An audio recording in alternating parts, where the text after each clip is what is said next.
जय हिंद मेरे क्लास 12 के बच्चों, कैसे हैं आप लोग। पढ़ाई लिखाई एकदम अच्छी चल रही होगी।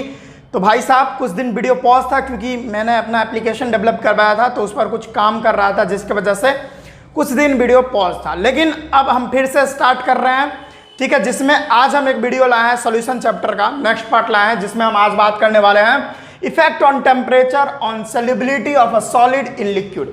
यानी टेम्परेचर पर सॉल्युबिलिटी का क्या इफेक्ट पड़ता है। अगर टेम्परेचर घटा दे या बढ़ा दे, यानी टेम्परेचर में वेरिएशन ले आए, बढ़ा दे या घटा दे, तो सॉल्युबिलिटी बढ़ेगी कि घटेगी, क्या होगी। तो आज के इस वीडियो में बस यही डिस्कस करने वाले हैं। और हम आज बहुत ही इंपॉर्टेंट टर्म हेनरी लॉ को डिस्कस करने वाले हैं, जो बोर्ड के लिए इंपॉर्टेंट है ही। जेईई नीट में भी बहुत बार पूछा गया हेनरी लॉ पर बहुत सारे क्वेश्चंस। तो सभी चीज को डिस्कस करते हुए चलते हैं। जी हाँ, मेरा नाम है विजेतानंद और आप देख रहे हैं आप ही का चैनल एकलव्य वाटिका। तो बच्चों आइए स्टार्ट करते हैं आज का टॉपिक। चलिए अब हम पढ़ने वाले हैं effect of temperature on solubility of a solid in liquid. कहने का मेरा मतलब है कि टेम्परेचर का क्या इफेक्ट पड़ता है सॉल्युबिलिटी पर। और हम अभी बात कर रहे हैं सॉलिड इन लिक्विड, यानी जो हमारा सॉल्यूट होने वाला है। ये देख रहे हो भाई, ये जो भी सॉल्यूट होगा वो हमारा सॉलिड होगा, और वो सॉल्यूट जो सॉलिड है उसको हम लिक्विड में क्या कर रहे हैं, सॉल्यूबल करवा रहे हैं, डिसॉल्व करवा रहे हैं। तो स्टार्ट करते हैं। इसके करने के बाद हम लोग गैस के बारे में देखेंगे और गैस वाला सॉल्यूट लेंगे जो कि बहुत इंपॉर्टेंट है, जिसमें हेनरी लॉ को भी डिस्कस करते हुए हम लोग को चलना है। अब देखिए बच्चों, अकॉर्डिंग टू ली चैटेलियर प्रिंसिपल, यानी ये एक साइंटिस्ट है ली चैटेलियर, जिन्होंने एक बात बताई थी जो कि बहुत ही इंपॉर्टेंट बात बताई थी। क्या बताई थी कि if the dissolution process is endothermic, अगर आपका डिसोल्यूशन प्रोसेस यानी डिसोल्यूशन जो आपका है वो आपका अगर इंडोथर्मिक होता है, इंडोथर्मिक और एक्सोथर्मिक के बारे में आपने पढ़ा होगा क्लास 10th में। तो भाई ली चैटेलियर बोलना चाहते हैं कि अगर आपका इंडोथर्मिक रिएक्शन जब होता है तब डेल्टा एच अगर पॉजिटिव होती है, डेफिनेटली है, आप जानते होंगे क्लास 11 में भी पढ़ रखे होंगे कि जब भी इंडोथर्मिक रिएक्शन होती है तो डेल्टा एच की जो वैल्यू होती है वो पॉजिटिव होती है, ठीक है। तो जब भी डेल्टा एच पॉजिटिव आ जाए, ठीक है, यानी मोर देन 0 आ जाए, तब हमारा जो टेम्परेचर अगर आप इंक्रीज करते हो तो रिएक्शन आपकी फॉरवर्ड जाएगी। मतलब कहने का मतलब समझे बच्चों, मैं कहना चाह रहा हूं कि अगर डेल्टा एच पॉजिटिव होगी, 0 से ज्यादा होगा, तो अब उस समय में आपको टेम्परेचर जैसे ही इंक्रीज करोगे तो आपका रिएक्शन है ना वो फॉरवर्ड चला जाएगा, यानी आगे रिएक्शन होगा, यानी आप और अमाउंट में सॉल्यूट ऐड कर सकते हो। उसी को बोलते हैं रिएक्शन फॉरवर्ड होना। यानी अगर आपको सॉल्युबिलिटी बढ़ाना है, समझो बाबू, अगर आपको सॉल्युबिलिटी बढ़ाना है तो अगर इंडोथर्मिक रिएक्शन है, समझो अगर आपको सॉल्युबिलिटी बढ़ाना है तो अगर आपका इंडोथर्मिक रिएक्शन है तो डेल्टा एच पॉजिटिव आएगी ही। तो जैसे ही आप अगर टेम्परेचर इंक्रीज करोगे तो भाई साहब उसमें आप और ज़्यादा सॉल्यूबल यानी उसमें और ज़्यादा सॉल्यूट मिला सकते हो। क्यों? क्योंकि जैसे आप टेम्परेचर बढ़ाओगे तो रिएक्शन फॉरवर्ड होने लगेगी, उसका सॉल्युबिलिटी इंक्रीज हो जाएगा। वही बताना चाह रहा है ये, ठीक है, कोई दिक्कत, ठीक है, समझ में आया। तो टेम्परेचर पर भी सॉल्युबिलिटी डिपेंड कर रही है, यही तो मैं बोलना चाह रहा हूं। और यह मैं नहीं बोलना चाह रहा हूं, ये ली चैटेलियर साहब जो है वो बोल के गए थे, ठीक है, कि जैसे आप टेम्परेचर इंक्रीज करोगे और वो रिएक्शन इंडोथर्मिक रिएक्शन है तो हमारा टेम्परेचर बढ़ाने पर रिएक्शन फॉरवर्ड जाता है, सॉल्युबिलिटी बढ़ती है, सॉल्युबिलिटी बढ़ती है बच्चों। चलो अब है एक्सोथर्मिक रिएक्शन अगर होगा तो डेफिनेटली डेल्टा एच निगेटिव आएगी, लेस देन 0 से कम होगी तो वो निगेटिव हो जाएगी डेल्टा एच। तब आपको अगर आप टेम्परेचर इंक्रीज करोगे उस समय, क्योंकि भाई हम जानते हैं कि एक्सोथर्मिक रिएक्शन में हमको खुद ब खुद हीट तो मिल ही रहा होता है, और ऊपर से आप हीट दोगे यानी आप टेम्परेचर बढ़ाओगे तो क्या होगा भाई, टेम्परेचर बढ़ाने से रिएक्शन फॉरवर्ड नहीं जाएगी, उसकी सॉल्युबिलिटी और ज़्यादा घटने लगेगी। तो आपको तो सॉल्युबिलिटी बढ़ानी है, तो इसके लिए ठीक जो है इसका विपरीत करना होगा, अपोजिट करना होगा कि अगर डेल्टा एच निगेटिव है यानी हीट प्रोड्यूस हो रही है तो आपको टेम्परेचर क्या करना होगा, घटा देना होगा। अरे भाई टेम्परेचर तो एक्सोथर्मिक रिएक्शन में ऑलरेडी बढ़ी हुई होती है, ज़्यादा होती है, तो आपको टेम्परेचर घटाना घटाना पड़ेगा। जैसे ही टेम्परेचर आप घटाओगे तो आपकी रिएक्शन फॉरवर्ड जाने लगेगी, यानी आपकी सॉल्युबिलिटी बढ़ जाएगी। तो जितना सॉल्युबिलिटी बढ़ेगी तो डेफिनेटली और अमाउंट में आप सॉल्यूट मिला सकते हो। आ गया समझ? तो यही बोलना चाह रहे हैं ली चेटेरियर साहब कि अगर आपका इंडोथर्मिक रिएक्शन है, एक्सोथर्मिक रिएक्शन है, इंडोथर्मिक रिएक्शन में आप टेम्परेचर दो तो रिएक्शन फॉरवर्ड जाएगी और सॉल्युबिलिटी बढ़ेगी, और एक्सोथर्मिक रिएक्शन है तो टेम्परेचर घटा दो। ऑलरेडी एक्सोथर्मिक रिएक्शन में टेम्परेचर बढ़ी हुई होती है, यानी ज़्यादा होती है, तो टेम्परेचर घटा दो तो रिएक्शन फॉरवर्ड जाएगी, सॉल्युबिलिटी बढ़ जाएगी। तो भाई साहब अभी हमको पता चल गया कि हमारा जो है सॉल्युबिलिटी ये टेम्परेचर पर भी डिपेंड करता है, यानी टेम्परेचर भी एक फैक्टर है, सॉल्युबिलिटी को इधर उधर घसका सकता है। तो समझ में आया, सॉल्युबिलिटी टेम्परेचर पर भी डिपेंड करता है बच्चों। आ गया समझ में? चलिए भाई बहुत बढ़िया। अब हम बात करते हैं इफेक्ट ऑफ प्रेशर। प्रेशर पर भी डिपेंड करता है क्या? हाँ डेफिनेटली डिपेंड करता है, लेकिन अभी हम क्या कर रहे हैं, अभी जो हमारा सॉल्यूट है ना बच्चों वो सॉलिड है। तो वही बात है, अगर हमारा कभी भी सॉलिड सॉल्यूट हो, क्या बोला, अगर कभी भी सॉलिड सॉल्यूट हो तब there is no effect of pressure, तब जो है प्रेशर का कोई इफेक्ट नहीं होता है, क्योंकि जो हम लोग सॉलिड ले रहे हैं, अगर सॉलिड सॉल्यूट है, अगर लिक्विड सॉल्यूट है तो वो इनकम्प्रेसिबल होता है, उसको कंप्रेस करना मुश्किल होता है। हम लोग उसको कंप्रेस मतलब ना के बराबर कर सकते हैं, लिक्विड को भी हम लोग कंप्रेस नहीं कर सकते और सॉलिड को भी कंप्रेस नहीं कर सकते। तो भाई साहब इसका जो प्रेशर होता है ना उस पर कोई इफेक्ट नहीं पड़ता है, ठीक है, प्रेशर पर कोई इफेक्ट नहीं पड़ता है। तो आपको समझ में आया, अगर सॉलिड सॉल्यूट हो, सॉल्यूट कैसा हो भाई बच्चों, सॉलिड सॉल्यूट हो, तब प्रेशर का कोई इफेक्ट नहीं पड़ता है, तब जो है सॉल्युबिलिटी प्रेशर पर डिपेंड नहीं करती है, ये बात आप याद रखिएगा। लेकिन कब, जब आपका सॉल्यूट सॉलिड हो तब, लेकिन अगर गैस हो, सॉलिड हो या लिक्विड हो तब, अगर आपका सॉलिड सॉल्यूट हो, लिक्विड सॉल्यूट हो, तब आपके प्रेशर पर डिपेंड नहीं करता है सॉल्युबिलिटी। लेकिन जैसे ही आपका सॉल्यूट गैस में आने लगा तो गैस के मॉलिक्यूल्स आपस में बहुत दूर दूर होते हैं, इंटरमॉलिक्यूलर फोर्स बहुत कम होता है, तो उसको आसानी से कंप्रेस किया जा सकता है, आराम से उसको कंप्रेस कर सकते, पास ला सकते हैं उसके मॉलिक्यूल्स को। तो जी हाँ, अगर आपका सॉल्यूट गैस हो तब आपकी सॉल्युबिलिटी जो है वो डिपेंड करती है हमारे प्रेशर पर, ठीक है। तो चलिए अब उसको डिस्कस कर लेते हैं। अब हम बात करते हैं, तो ये तो समझ में आ गया कि अगर सॉलिड सॉल्यूट हो या लिक्विड हो तो आपका सॉल्युबिलिटी प्रेशर पर डिपेंड नहीं करती है, ठीक है, वही बात यहाँ पर लिखा हुआ है, no effect of pressure. Okay, next देखिए, अगर हम ये तो हो गया हमारा कंप्लीट हो गया, ये सेक्शन हमारा कंप्लीट हो गया।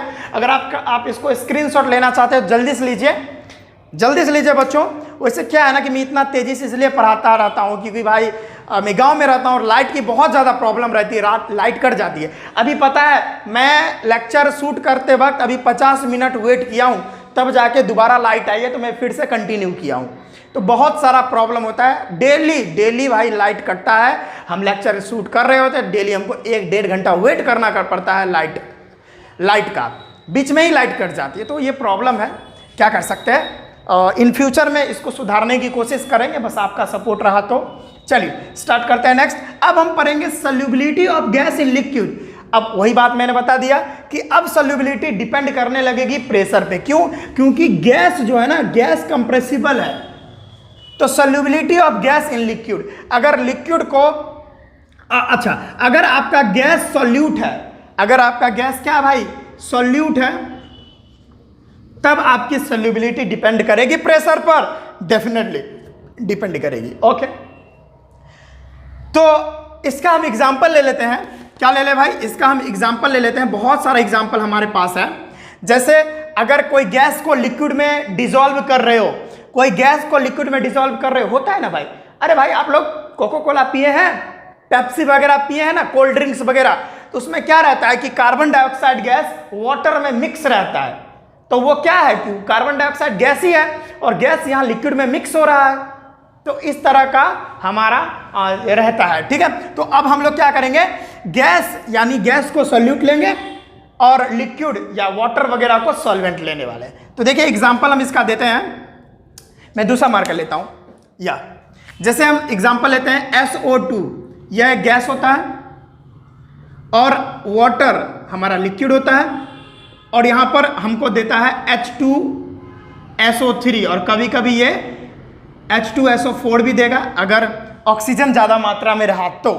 ठीक है, तो इस तरह का एग्जांपल हमारा बनता है। जैसे CO2 गैस रहा और ये वाटर में मिला और डिजोल्व किया, ये हमारा जितना देख रहे हो ये सारा गैस सॉल्यूट है बच्चों। क्या है? ये सारा गैस हमारा सॉल्यूट है। ये वाटर में मिलेगा तो देगा कार्बोनिक एसिड H2CO3, और ये एक्वस में देगा। हम लोग जानते हैं कोको कोला वगैरह में ये कार्बोनिक एसिड रहता है, कोल्ड ड्रिंक्स वगैरह में। ठीक है, समझ में आया? और भी हम ले सकते हैं, लेने को तो बहुत है। जैसे नाइट्रोजन डाइऑक्साइड गैस, ये वाटर के साथ मिक्स करेगा तो ये सारा गैस सॉल्यूबल होता है। तो यहाँ पर हमको देने वाला है HNO3, नाइट्रिक एसिड देगा, ये भी एक्वस फॉर्म में रहेगा। तो देख रहे हैं ये सारा क्या है भाई? ये सारा गैस क्या है? सॉल्यूट है। ये सारा गैस क्या है? सॉल्यूट है। और यहाँ पर वाटर देख रहे हैं, सॉल्वेंट है। तो अब हम यही केस को देखने वाले हैं जहाँ पर गैस हमारा सॉल्यूट रहेगा और लिक्विड हमारा सॉल्वेंट रहेगा, यानी वाटर वगैरह। और यही केस को देखेंगे और इसमें देखेंगे कि भाई किस किस फैक्टर्स पे सोल्यूबिलिटी जो है, गैस का सोल्यूबिलिटी जो है, या factors affecting solubility of gas in liquid, यानी कोई लिक्विड में गैस का सोल्यूबिलिटी जो है वो किन किन फैक्टर्स पे डिपेंड करता है। ये बहुत इंपॉर्टेंट टर्म है, हम लोग इसी के बारे में अभी देखने वाले हैं। क्या बोला मैंने? कि गैस का जो सोल्यूबिलिटी है, किसका सोल्यूबिलिटी? गैस का जो सोल्यूबिलिटी है लिक्विड में, वह किस किस चीज़ों पर निर्भर करता है, किस किस चीज़ों पर, किस किस फैक्टर्स पे डिपेंड करता है, वही चीज़ अभी हम देखने वाले हैं। पहले इसका स्क्रीनशॉट कर ले, फिर हम इस सभी बातों को डिस्कस करते हैं।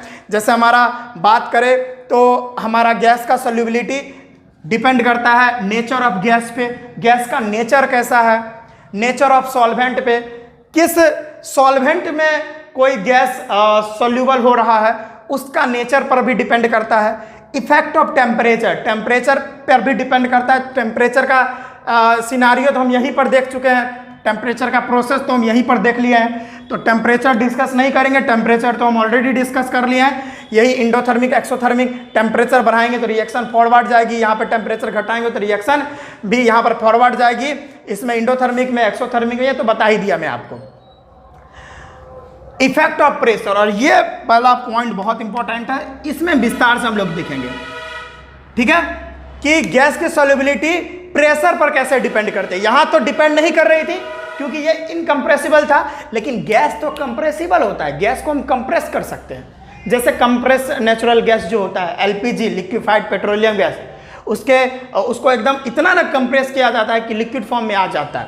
तो हम देखेंगे भाई कि कैसे प्रेशर जो है, गैस का प्रेशर जो है, यानी गैस का सॉल्युबिलिटी जो है प्रेशर पर कैसे डिपेंड करता है, वही देखेंगे। पहले आप इसका स्क्रीनशॉट ले लें। इसका स्क्रीनशॉट लेंगे बच्चों जल्दी से।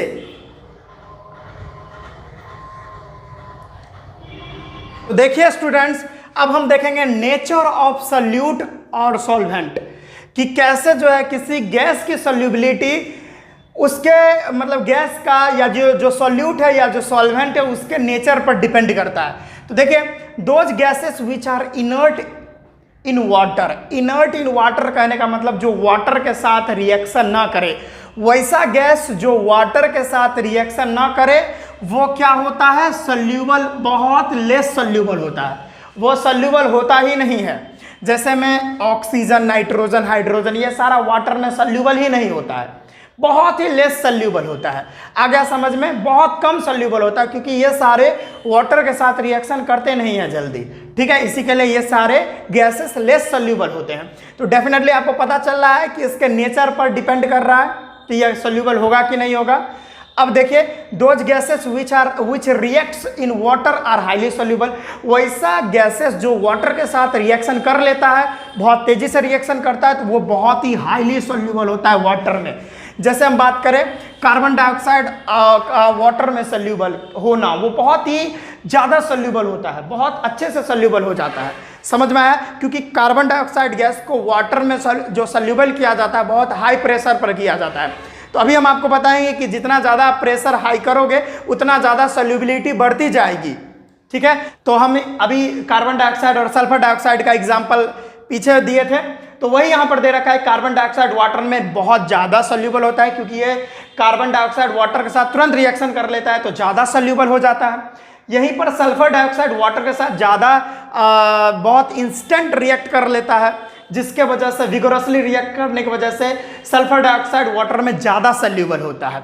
तब यहाँ पर देख सकते हो यहाँ पर कि नेचर पर भी डिपेंड कर रहा है, कि सॉल्यूट और सॉल्वेंट के नेचर पर डिपेंड कर रहा है कि गैस का सॉल्युबिलिटी या सॉल्यूट का सॉल्युबिलिटी कितना होने वाला है। ठीक है, समझ में आया? कोई प्रॉब्लम यहाँ तक नहीं। अब सबसे मेन इंपॉर्टेंट बात हमको करनी है इफेक्ट ऑफ प्रेशर, कि कोई भी गैस जो होता है ना, कोई भी गैस होता है उसका सॉल्युबिलिटी लिक्विड में कितना होता है और डिपेंड करता है प्रेशर पर कि नहीं डिपेंड करता है, वो हम अभी देखने वाले हैं। प्रेशर पर तो बहुत ही ज़्यादा डिपेंड करता है और मेन पॉइंट तो यही है, और यहीं से हम लोग हेनरी लॉ भी पढ़ने वाले हैं। ठीक है, तो इफेक्ट ऑफ प्रेशर, प्रेशर का बहुत इफेक्ट पड़ता है गैसेस पर। गैसेस अगर लिक्विड में डिजॉल्व हो रहा है तो सॉल्युबिलिटी बढ़ती है, प्रेशर पर डिपेंड करती है। अगर आप प्रेशर को क्या करोगे, प्रेशर को अगर हाई कर दोगे तो सॉल्युबिलिटी बढ़ जाएगी, प्रेशर को कम करोगे सॉल्युबिलिटी घट जाएगी। वही बात यहाँ पर है। The solubility of the gas in liquid with increase the pressure, solubility gas की ना वो लिक्विड में इंक्रीज करती है। अगर आप प्रेशर जैसे ही बढ़ा दोगे, प्रेशर जैसे ही बढ़ा दोगे सॉल्युबिलिटी भी बढ़ जाएगी। डायरेक्टली प्रोपोर्शनल होता है, solubility is directly proportional to the pressure. जैसे ही प्रेशर बढ़ाओगे सॉल्युबिलिटी बढ़ेगी, प्रेशर घटाओगे सॉल्युबिलिटी घट जाएगी। आ गया? बुझा गई ना? ओके, ये बात याद रखिएगा। अगला बात है the quantity of gas dissolve in liquid increases with increase in pressure applied on it. वही बात बताया कि जो गैस की क्वांटिटी होती है वो क्या होती है लिक्विड में, वो इंक्रीज हो जाएगी। कब? जब अगर प्रेशर आप इंक्रीज करोगे। डेफिनेटली है, अगर प्रेशर इंक्रीज करोगे तो उसके जो मोल्स है यानी अमाउंट है यानी मोल्स है वो बढ़ेंगे। अब मोल्स क्यों बढ़ेंगे भाई साहब, थोड़ा वेट कर लो भाई, कि अगर आप प्रेशर बढ़ाओगे तो गैस की सॉल्युबिलिटी बढ़ेगी, तो गैस की सॉल्युबिलिटी बढ़ेगी तो उसके मोल्स बढ़ेंगे ना जी। गैस के ज़्यादा मोल्स आने लगेंगे ना, सॉल्युबल ज़्यादा होगा तो और सारे गैस के मोल्स आने लगेंगे, तो मोल्स भी बढ़ेंगे यानी अमाउंट बढ़ेगा। समझ सकते हो भाई, एकदम लॉजिकल बात है, समझना है कि अगर सॉल्युबिलिटी क्या हो रही है, सॉल्युबिलिटी बढ़ रही है, प्रेशर अप्लाई कर रहे हो, प्रेशर बढ़ा रहे हो, सॉल्युबिलिटी बढ़ रही है, तो डेफिनेटली सॉल्युबिलिटी बढ़ेगी तो और ज़्यादा चीज़ उसमें और ज़्यादा सॉल्यूट घुलना चाहेगा, क्योंकि सॉल्युबिलिटी बढ़ गई है। तो भाई और ज़्यादा गैस, अब घुला किसको रहे हैं, गैस को घुला रहे हैं, तो गैस का मोल्स और ज़्यादा बढ़ते रहेगा, इसके वजह से अमाउंट भी बढ़ते रहेगा। तो वही बात है कि अगर आप गैस की क्वांटिटी जो है वो बढ़ती है, कब? जब आप प्रेशर को इंक्रीज करोगे तो गैस की क्वांटिटी भी बढ़ती है। ठीक है, कोई दिक्कत नहीं। अब यहाँ पर हेनरी एक एक्सपेरिमेंट किए हैं, उसको हम देखते हैं, बहुत इंपॉर्टेंट है। और डाल्टन साहब जो एक्सपेरिमेंट किए थे उनको भी देखते हैं, इज वेरी इंपॉर्टेंट।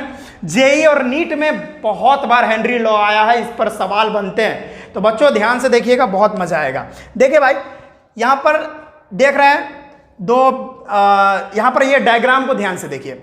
यहाँ पर एक कंटेनर, दो कंटेनर है, यहाँ पर इस कंटेनर में फ्रिक्शनलेस पिस्टन लगाया गया है। फ्रिक्शनलेस पिस्टन यानी इसमें फ्रिक्शन है ही नहीं, फ्रिक्शनलेस है।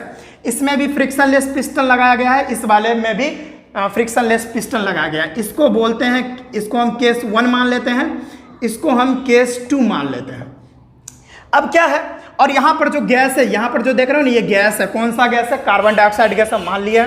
अब क्या है, यहाँ पर कोई सा भी वेट नहीं, और ये जो फ्रिक्शनलेस पिस्टन लगाया गया है उसका भी कुछ वजन होगा, उसको वेट 1 मान लिया है, W1 मान लिया है।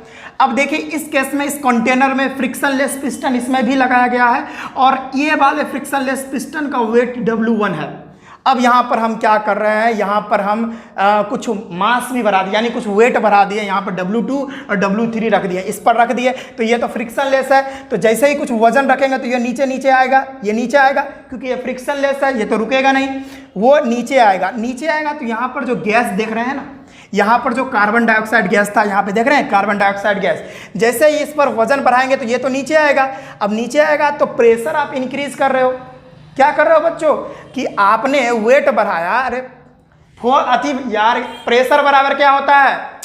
प्रेशर बराबर क्या होता है? Force by area.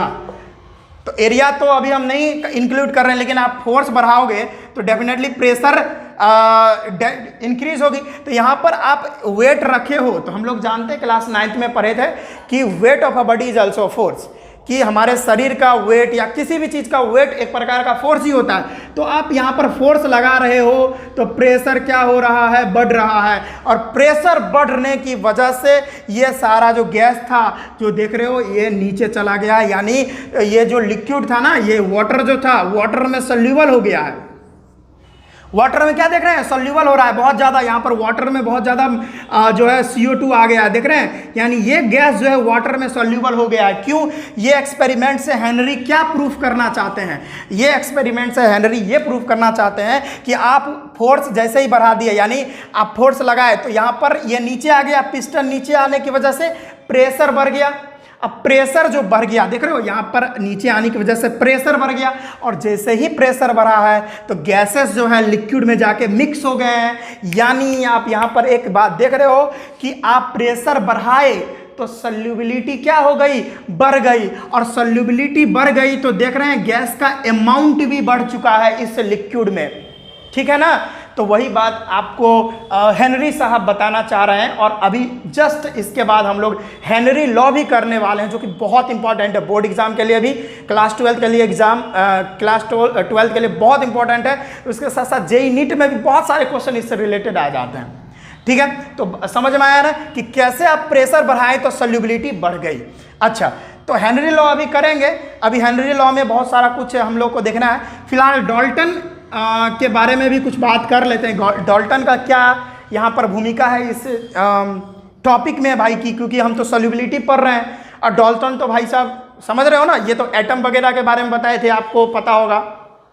Dalton theory के बारे में ना आपको पता होगा, क्लास 11th में पढ़ा होगा। लेकिन भाई डाल्टन चाचा यहाँ पर क्यों दिख गए हैं? तो डाल्टन चाचा को यहाँ पर दिखने का बात यह है कि इन्होंने बोला था कि ये देखिए ये चैम्बर है, ये सारा देख रहे हैं, ये दो चैम्बर हमने ले लिया है। ये पहले वाला चैम्बर है, ये दूसरा वाला चैम्बर है। इसको चैम्बर 1 मान लेते हैं, इसको चैम्बर 2 मान लेते हैं। तो इस वाले चैम्बर में गैस ए भरा हुआ है, जिसको हमने ब्लू कलर से ले रखा है। और और चैम्बर 2 में बी नाम का गैस भरा है, जिसको हमने ब्लैक से ले लिया है। तो हम लोग जानते हैं कि गैस जो होता है, गैस के पास काइनेटिक एनर्जी होता है, वो इधर उधर मूव करते रहते हैं। पता होगा ना आपको। अरे गैस के मॉलिक्यूल्स क्या है? इधर उधर करते रहते हैं। भाई साहब मेरी कमर टूट गई।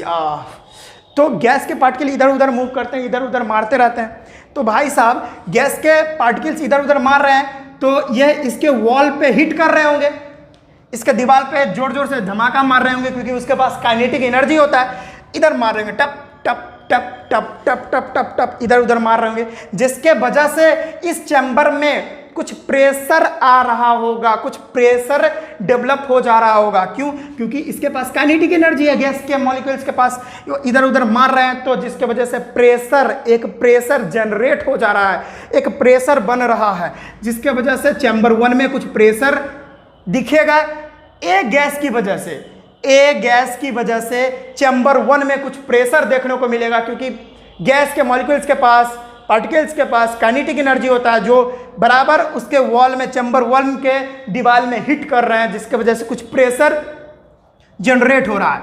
गैस बी के भी मॉलिक्यूल्स आपस में गैस 2 के चैम्बर में दीवार में हिट कर रहे होंगे, जिसके वजह से चैम्बर 2 में भी गैस बी के द्वारा कुछ प्रेशर अप्लाई हुआ होगा, प्रेशर डेवलप हुआ होगा। अब क्या किए, ये दोनों चैम्बर वाले गैस को एक तीसरे चैम्बर में हमने रख दिया। देख रहे हैं दोनों चैम्बर का इसमें गैस है, जिसमें ब्लू वाला भी है और ब्लैक वाला भी है।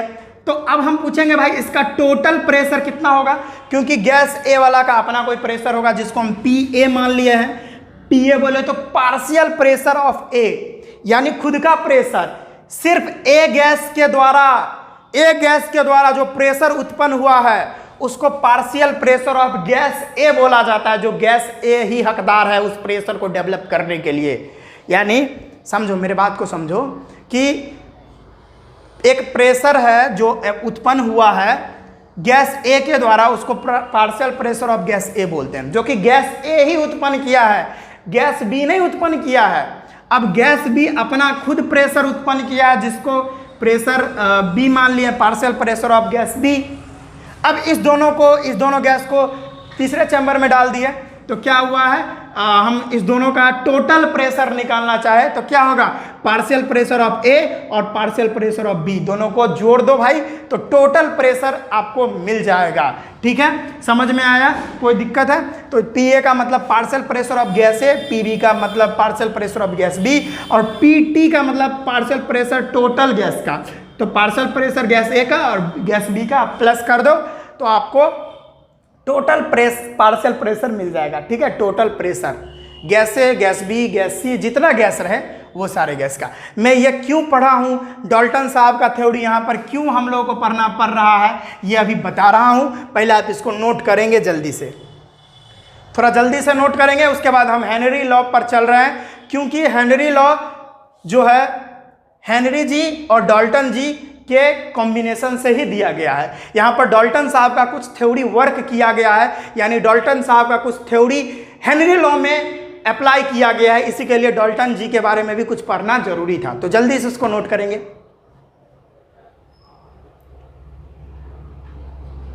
तो चलिए स्टूडेंट्स, अब हम लोग हेनरी लॉ को समझते हैं। क्या है भाई हेनरी लॉ, जिसमें हम लोग ने डाल्टन और हेनरी के नियम को समझे और उसी को मिलाकर अभी हेनरी लॉ बन गया है। ठीक है, क्योंकि इसमें डाल्टन जी का भी कुछ कंट्रीब्यूशन था, उनके कुछ रूल्स जो है हेनरी लॉ में फॉलो किए गए हैं, इसी के लिए हमने पीछे उसको भी देख लिया। अब देखिए हेनरी लॉ क्या कहता है कि the number of moles of gas dissolve in the solvent is directly proportional to the partial pressure of gas. यानी जो गैस का मोल्स है जो सॉल्वेंट में डिजॉल्व हो रहा है वो डायरेक्टली प्रोपोर्शनल होता है पार्शियल, किसी गैस के पार्शियल प्रेशर का। मेरी बात को समझे कि जो आप मोल्स किसी सॉल्वेंट में डिजॉल्व कर रहे हो, गैस का जो मोल्स आप किसी सॉल्वेंट में डिजॉल्व कर रहे हो वो डायरेक्टली प्रोपोर्शनल होता है उस गैस के पार्शियल प्रेशर का। मेरे बात को समझे, मैं बोल रहा हूं कि जो गैस आप डिजॉल्व करवाए हो किसी सॉल्वेंट में, उस गैस का मोल डायरेक्टली प्रोपोर्शनल होता है पार्शियल प्रेशर के। गॉट इट बच्चों? ठीक है, समझ में आया? अच्छा, अगर बहुत सारे ऐसा तो नहीं है भाई आप जो कार्बन डाइऑक्साइड गैस आप डिजॉल्व करवाए तो सिर्फ कार्बन डाइऑक्साइड गैस ही होगा उस किसी सॉल्वेंट में पर्टिकुलर, नहीं, उसके पहले भी बहुत सारा चीज़ डिजॉल्व होगा। जैसे वाटर में ऑक्सीजन डिजॉल्व रहता है पहले से, ये नेचुरल है, ये अपने आप हो जाती है। तो फिर कैसे आप नंबर ऑफ मोल्स पता करोगे? तो आप सॉल्यूशन का मोल्स पता कर लो। इसके लिए आप मोल फ्रैक्शन निकाल सकते हो, या जितने सारे कंपोनेंट्स है वो सारे का मोल्स का रेशियो होता है मोल फ्रैक्शन। समझ में आया? तो मोल फ्रैक्शन आप निकाल सकते हो उसके लिए।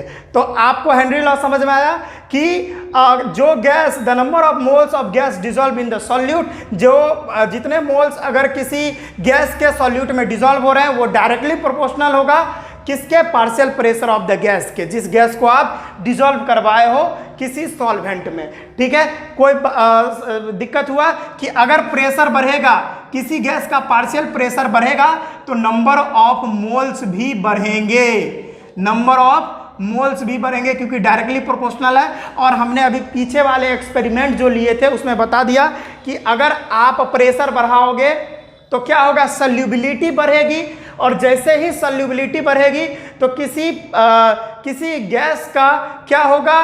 अमाउंट भी बढ़ेगा, उसका मोल्स भी बढ़ेगा। क्या होगा? मोल्स भी बढ़ेगा। ठीक है, ये बात समझ में आ गया? तो अगर पार्शियल प्रेशर बढ़ेगा किसी भी गैस का तो उसके मोल्स भी क्या होंगे? डेफिनेटली बढ़ेंगे। यही हमारा हेनरी लॉ कहता है। और ऐसा तो नहीं है कि एक ही वहाँ पर गैस होगा, बहुत सारे गैसेस होंगे, तो बहुत सारे गैसेस होंगे तो वो सारे गैसेस का मोल फ्रैक्शन निकाल दो उसका, यानी गैस एक्स का, यदि कोई गैस एक्स है, गैस एक्स का गैस वाई है तो गैस वाई का मोल फ्रैक्शन निकाल दो। मोल फ्रैक्शन कैसे निकालते हैं? आपको पता होगा, ठीक है, कोई दिक्कत? तो वही बात है कि partial pressure is directly proportional to x, यानी मोल फ्रैक्शन, ठीक है, एक्स मोल फ्रैक्शन के। यहां से ये क्वेश्चन समझ में आया, ठीक है। ऐसा नहीं बोला, मैं ऐसा नहीं बोल रहा कि एक ही गैस होगा, उसमें बहुत सारे गैस हो सकते हैं, तो वो उन सारे गैस का मोल्स निकालना होगा ना आपको। तो वो सारे गैस का मोल्स कैसे निकालोगे? जब आप मोल फ्रैक्शन निकालोगे, तो मोल फ्रैक्शन निकालोगे, आराम से निकल जाएगा, कोई दिक्कत है क्या? नहीं। तो यहाँ पर मैं एक और पॉइंट लिख सकता हूँ कि पार्शियल प्रेशर जो है किसी भी गैस का, वो डायरेक्टली प्रोपोर्शनल होगा एक्स के, यानी मोल फ्रैक्शन के, ठीक है। तो P डायरेक्टली प्रोपोर्शनल एक्स, तो यहाँ पर यह प्रोपोर्शनलिटी साइन हटेगा तो KH लगेगा, ठीक है। यहाँ पर देख रहे हो KH लगेगा, जो कि क्या है? हेनरी कांस्टेंट है, इसको बोलते हैं, क्या बोलते हैं? हेनरी कांस्टेंट, ठीक है। फिर KH इधर आएगा तो P/X हो जाएगा, ठीक है। और यहाँ से हम क्या क्या पॉइंट निकाल सकते हैं, यहाँ पर देखो मैंने लिखा है सारा बात, ठीक है, कोई दिक्कत है यहाँ पर? और इसका भाई साहब एक ग्राफ भी बनता है जो कि बहुत इंपॉर्टेंट है, बहुत बार आया है।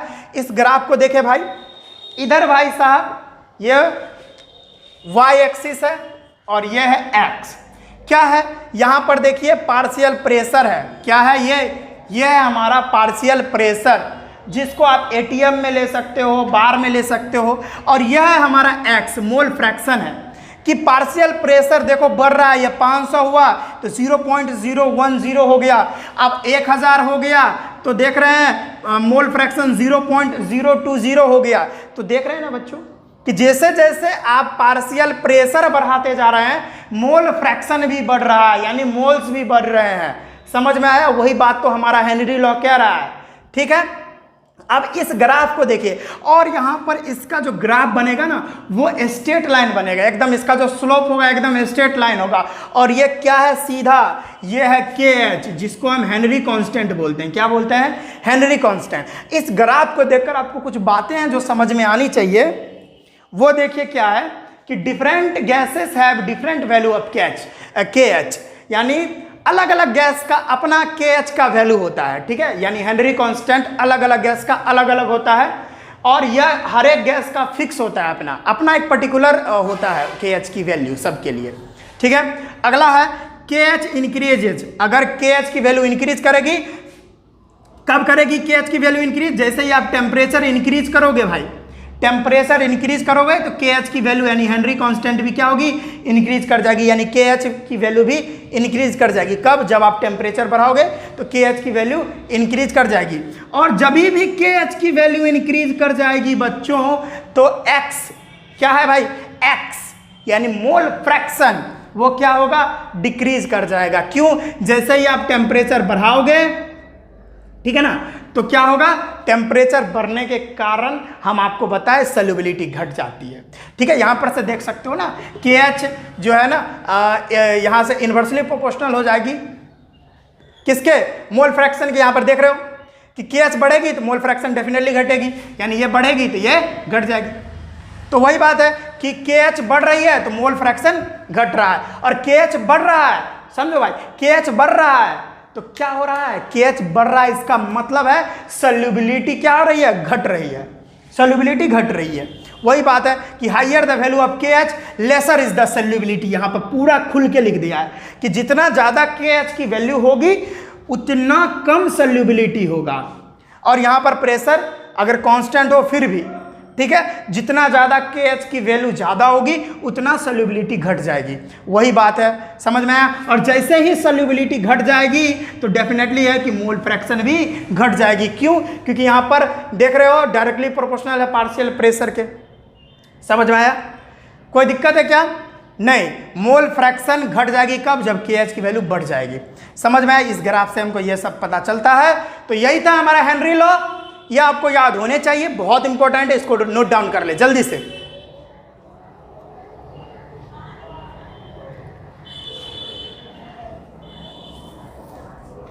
तो ठीक है बच्चों, तो आज के इस वीडियो में बस हम इतना ही रखते हैं। हम मिलते हैं नेक्स्ट वीडियो में। हमने रिसेंटली में ही अपना एप्लीकेशन लॉन्च किया है, उसका लिंक आपको डिस्क्रिप्शन में मिल जाएगा, जाइए डाउनलोड कीजिए। वहाँ पर कुछ पेड बैचेज चल रहे हैं, बहुत मिनिमम कॉस्ट में आपको बैचेस अवेलेबल हो जाएंगे बहुत ही मिनिमम कॉस्ट में। इतना मिनिमम कॉस्ट है कि आप बिलीव नहीं कर सकते कि भाई इतना मिनिमम कॉस्ट भी हो सकता है। केमिस्ट्री, पूरा केमिस्ट्री जो है ना आपको 49 रुपीज़ में भी मिल रहा है। ऑफर चल रहा है तो डेफिनेटली उसको जाके देखें, ठीक है। तो आज के इस वीडियो में बस हम इतना ही रखते हैं। अब यहाँ पर कुछ बच गया इसका न्यूमेरिकल, क्योंकि वीडियो भी लंबा हो गया। अब इस पर कुछ न्यूमेरिकल बच गए हैं, 1-2 न्यूमेरिकल हम नेक्स्ट वीडियो में करा देंगे। तो आज के इस वीडियो में बस हम इतना ही रखते हैं। हम मिलते हैं नेक्स्ट वीडियो में, तब तक के लिए जय हिंद।